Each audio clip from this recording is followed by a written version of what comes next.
ನಮಸ್ಕಾರ. ನಾರಾಯಣನ ಸೇವಕರು ವಿಶೇಷ ಕಾರ್ಯಕ್ರಮಕ್ಕೆ ಸ್ವಾಗತ. ನಾನು ವೀಣಾ ಪೂಜಾರಿ.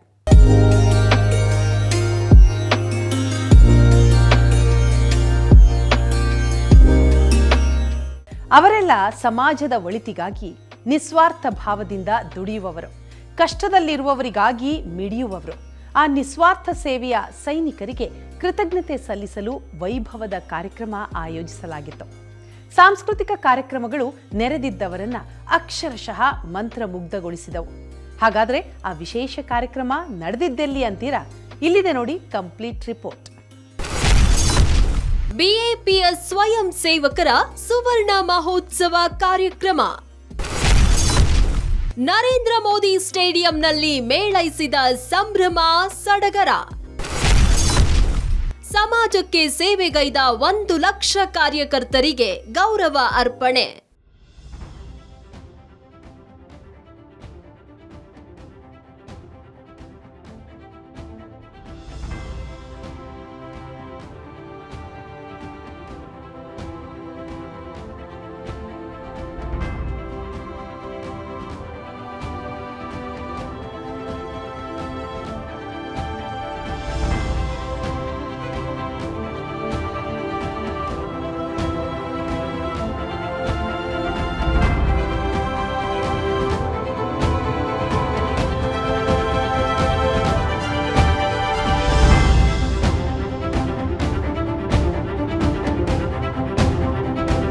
ನರೇಂದ್ರ ಮೋದಿ ಸ್ಟೇಡಿಯಂ ಗುಜರಾತ್ನ ಅಹಮದಾಬಾದ್ನಲ್ಲಿರುವ ಈ ಸ್ಟೇಡಿಯಂ ವಿಶ್ವದ ಅತಿ ದೊಡ್ಡ ಕ್ರೀಡಾಂಗಣವೆಂಬ ಹೆಗ್ಗಳಿಕೆಗೆ ಪಾತ್ರವಾಗಿದೆ.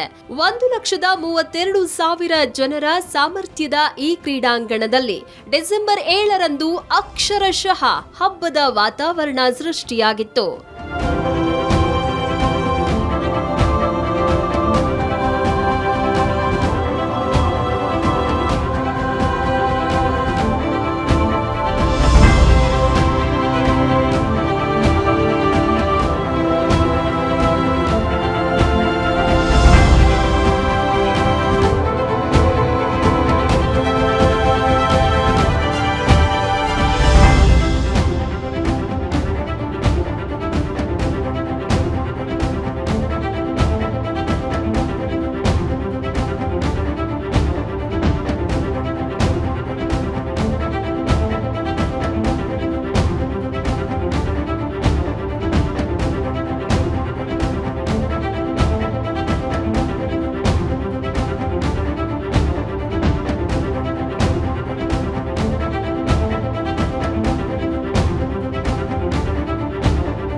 ಎಲ್ಲೆಲ್ಲೂ ಸಂಭ್ರಮ ಸಡಗರ ಮನೆ ಮಾಡಿತ್ತು. ಬೃಹತ್ ಕ್ರೀಡಾಂಗಣದಲ್ಲಿ 1 ಲಕ್ಷಕ್ಕೂ ಅಧಿಕ ಜನರು ಸೇರಿದ್ರು. ಕಣ್ಣು ಹಾಯಿಸಿದಲ್ಲೆಲ್ಲ ಜನಸಾಗರವೇ ಕಾಣ್ತಾ ಇತ್ತು. ಧಾರ್ಮಿಕ ಸಾಂಸ್ಕೃತಿಕ ಕಾರ್ಯಕ್ರಮಗಳು, ಬೆಳಕಿನ ಚಿತ್ತಾರ, ಬಾನಂಗಳದಲ್ಲಿ ಕಲರವ ಮೂಡಿಸಿದ ಸಿಡಿಮದ್ದುಗಳು ನೆರೆದಿದ್ದ ಜನರನ್ನ ರೋಮಾಂಚನಗೊಳಿಸಿದ್ವು.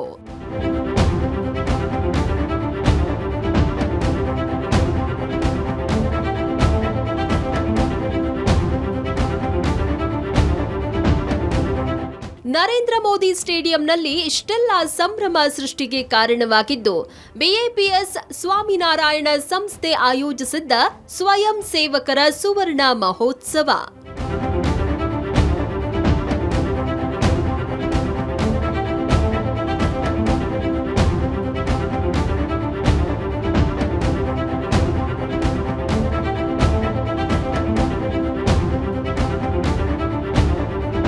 ಬಿಎಪಿಎಸ್ ಸ್ವಾಮಿನಾರಾಯಣ ಸಂಸ್ಥೆ ಗುಜರಾತ್ ಮೂಲದ ಆಧ್ಯಾತ್ಮಿಕ ಸಂಸ್ಥೆಯಾಗಿದ್ದು ಭಾರತದ ಹಲವು ರಾಜ್ಯಗಳು ಹಾಗೂ ವಿದೇಶಗಳಲ್ಲೂ ತನ್ನ ಅಸ್ತಿತ್ವವನ್ನ ಹೊಂದಿದೆ. 19ನೇ ಶತಮಾನದ ಆರಂಭದಲ್ಲಿ ಜನ್ಮ ತಳೆದ ಬೋಚಸನವಾಸಿ ಅಕ್ಷರ ಪುರುಷೋತ್ತಮ ಸ್ವಾಮಿನಾರಾಯಣ ಸಂಸ್ಥೆ ಇಂದು ಜಗತ್ತಿನಾದ್ಯಂತ 5,000ಕ್ಕೂ ಹೆಚ್ಚು ಕೇಂದ್ರಗಳನ್ನ ಹೊಂದಿದ್ದು 10 ಲಕ್ಷಕ್ಕೂ ಹೆಚ್ಚಿನ ಅನುಯಾಯಿಗಳನ್ನ ಹೊಂದಿದೆ.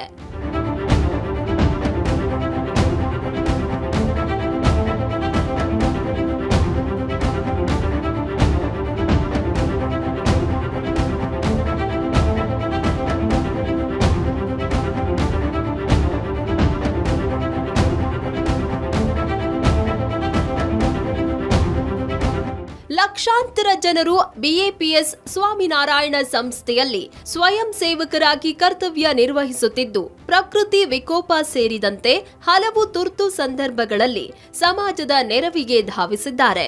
1972ರಲ್ಲಿ ಬಿಎಪಿಎಸ್ ಸ್ವಾಮಿನಾರಾಯಣ ಸಂಸ್ಥೆ ಮೊದಲ ಬಾರಿಗೆ ಮುಂಬೈನಲ್ಲಿ ಸ್ವಯಂ ಸೇವಕರಿಗಾಗಿ ಅಧಿಕೃತ ಕೇಂದ್ರ ಆರಂಭಿಸಿತು.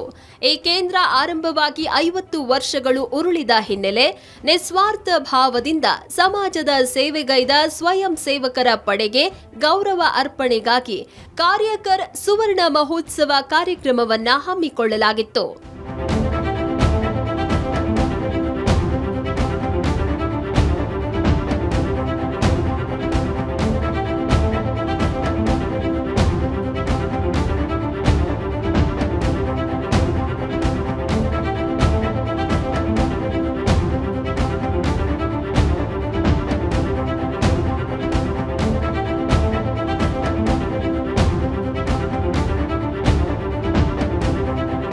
ಬಿಎಪಿಎಸ್ ಸ್ವಾಮಿನಾರಾಯಣ ಸಂಸ್ಥೆ ಆಯೋಜಿಸಿದ್ದ ಸ್ವಯಂ ಸೇವಕರ ಸುವರ್ಣ ಮಹೋತ್ಸವ ವೈಭವದಿಂದ ಆರಂಭಗೊಂಡಿತು.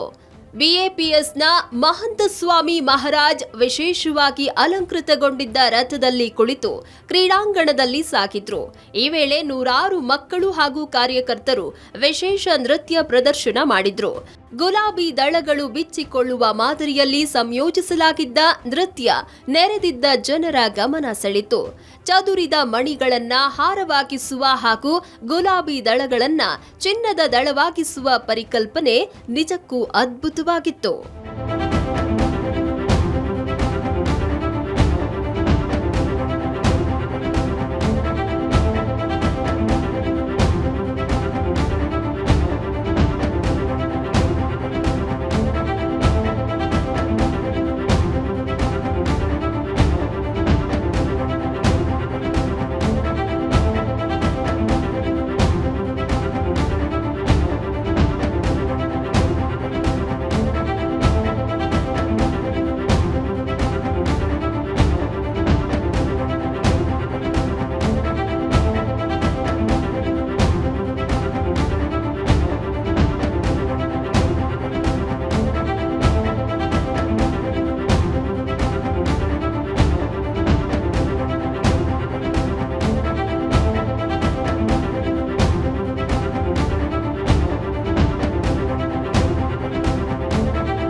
ಅಮಿತ್ ಶಾ, ಭೂಪೇಂದ್ರ ಪಟೇಲ್ ಸೇರಿ ಹಲವರು ಭಾಗಿ.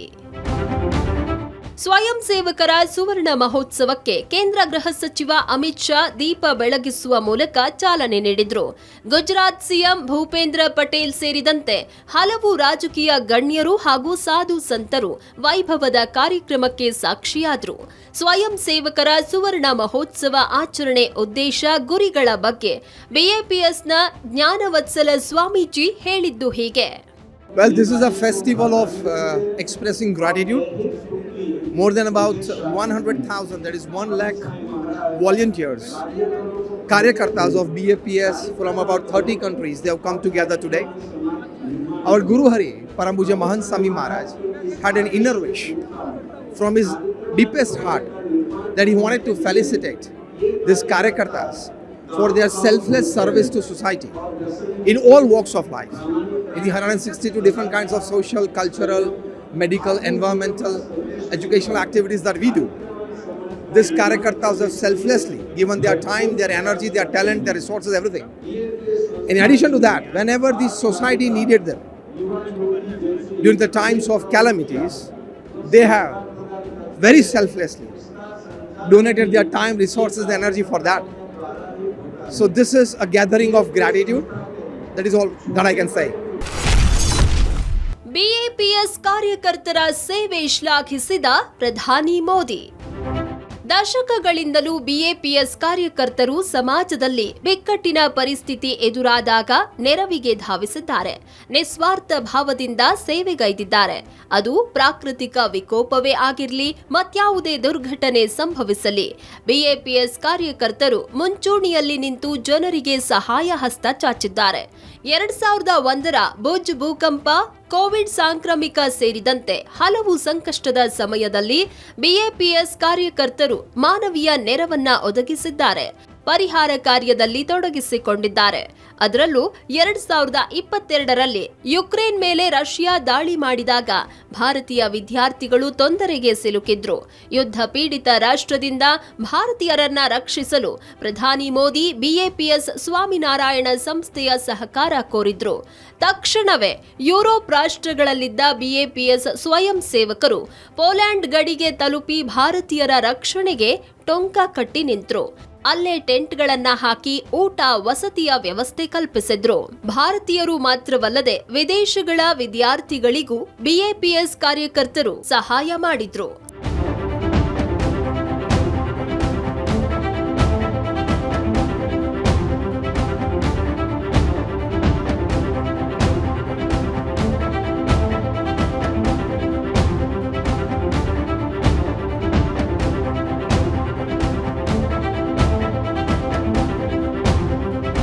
ಸ್ವಯಂ ಸೇವಕರ ಸುವರ್ಣ ಮಹೋತ್ಸವ ಕಾರ್ಯಕ್ರಮವನ್ನ ಉದ್ದೇಶಿಸಿ ಪ್ರಧಾನಿ ಮೋದಿ ವರ್ಚುವಲ್ ಆಗಿ ಮಾತನಾಡಿದ್ರು. ಈ ವೇಳೆ ಬಿಎಪಿಎಸ್ ಸ್ವಯಂ ಸೇವಕರ ಸಮಾಜಮುಖಿ ಕಾರ್ಯಗಳ ಬಗ್ಗೆ ಶ್ಲಾಘನೆ ವ್ಯಕ್ತಪಡಿಸಿದ್ರು. आज ये देखकर बहुत खुशी होती है कि बीएपीएस के लाखों कार्यकर पूरी श्रद्धा और समर्पण से सेवा कार्यों में जुटे हैं. किसी संस्था के लिए ये बहुत बड़ी उपलब्धि है. इसके लिए मैं आपको बधाई देता हूं, अपनी शुभकामनाएं देता हूं.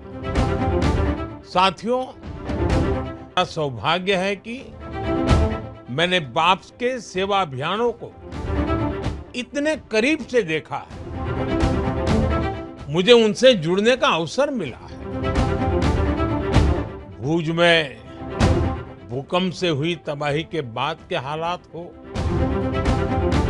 नरनारायण नगर गांव का पुनर्निर्माण हो,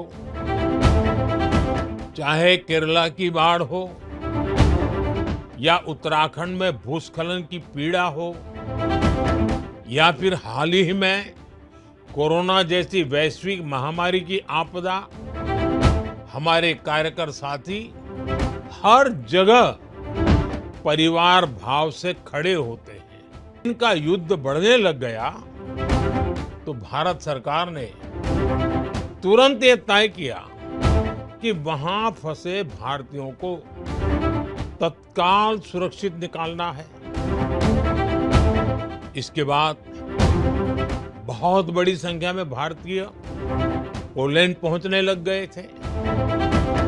लेकिन एक चुनौती थी कि पोलैंड पहुंचे भारतीयों को युद्ध के उस माहौल में कैसे ज्यादा से ज्यादा मदद पहुंचाई जाए.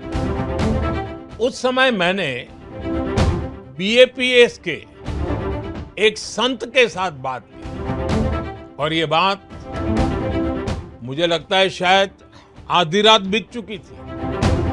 12 या 1 बजा था रात को, तब मैंने बात की थी.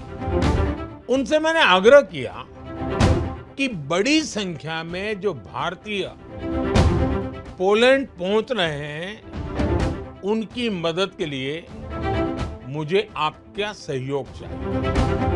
और मैंने देखा कि कैसे पूरे यूरोप से रातों रात बीएपीएस के कार्यकरों को आपकी संस्था ने एकजुट कर दिया.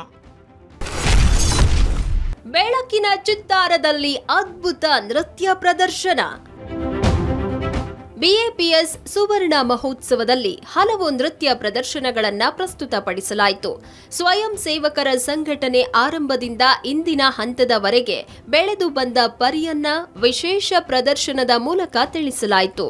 ಬೀಜವೊಂದು ಗಿಡವಾಗಿ ಬೆಳೆದು ಹಣ್ಣು ನೀಡುವ ನೃತ್ಯ ರೂಪಕದ ಮೂಲಕ ಸ್ವಯಂ ಸೇವಕ ಸಂಪ್ರದಾಯ ಪೋಷಣೆಗೊಂಡ ರೀತಿಯನ್ನ ವಿವರಿಸಲಾಯಿತು.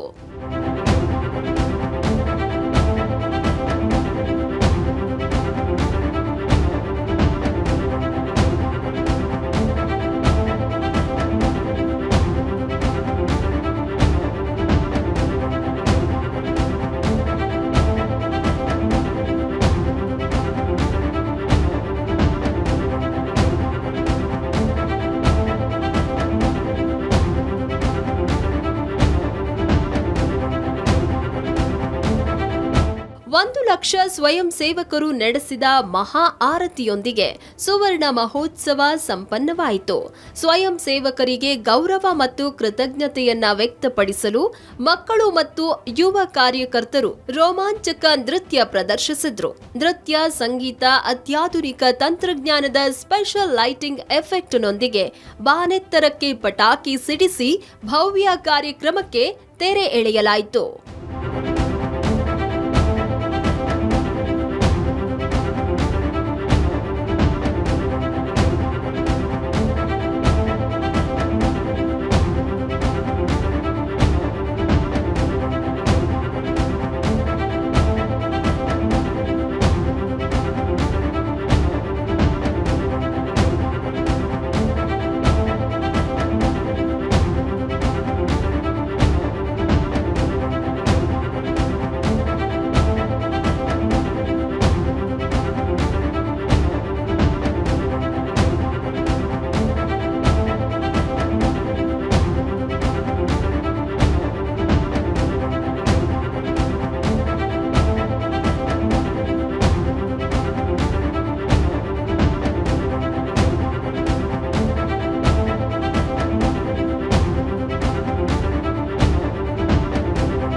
ಸದೃಢ ಸಮಾಜ ನಿರ್ಮಿಸುವಲ್ಲಿ ಸ್ವಯಂ ಸೇವಕರ ಪಾತ್ರ ಅತ್ಯಂತ ಮಹತ್ವವಾದದ್ದು. ಯಾವ ಫಲಾಪೇಕ್ಷೆಗಳೂ ಇಲ್ಲದೆ ಕಷ್ಟದಲ್ಲಿರುವವರ ನೆರವಿಗೆ ಧಾವಿಸುವ ಕಾರ್ಯಕರ್ತರಿಗೆ ಎಷ್ಟು ಕೃತಜ್ಞತೆ ಸಲ್ಲಿಸಿದರೂ ಕೂಡ ಕಡಿಮೆ. ಈ ನಿಟ್ಟಿನಲ್ಲಿ BAPS ಸ್ವಾಮಿನಾರಾಯಣ ಸಂಸ್ಥೆ ತನ್ನ ಸ್ವಯಂ ಸೇವಕರನ್ನ ಅತ್ಯಂತ ವೈಭವದ ಕಾರ್ಯಕ್ರಮ ಆಯೋಜಿಸಿ ಗೌರವ ಸಲ್ಲಿಸಿದ್ದು ನಿಜಕ್ಕೂ ಮಾದರಿಯ ನಡೆ. ಇದಾಗಿತ್ತು ಈ ಕ್ಷಣದ ವಿಶೇಷ ಕಾರ್ಯಕ್ರಮ. ನೇರ, ದಿಟ್ಟ, ನಿರಂತರ ಸುದ್ದಿಗಾಗಿ ನೋಡ್ತಾ ಇರಿ ಏಷ್ಯಾನೆಟ್ ಸುವರ್ಣ ನ್ಯೂಸ್.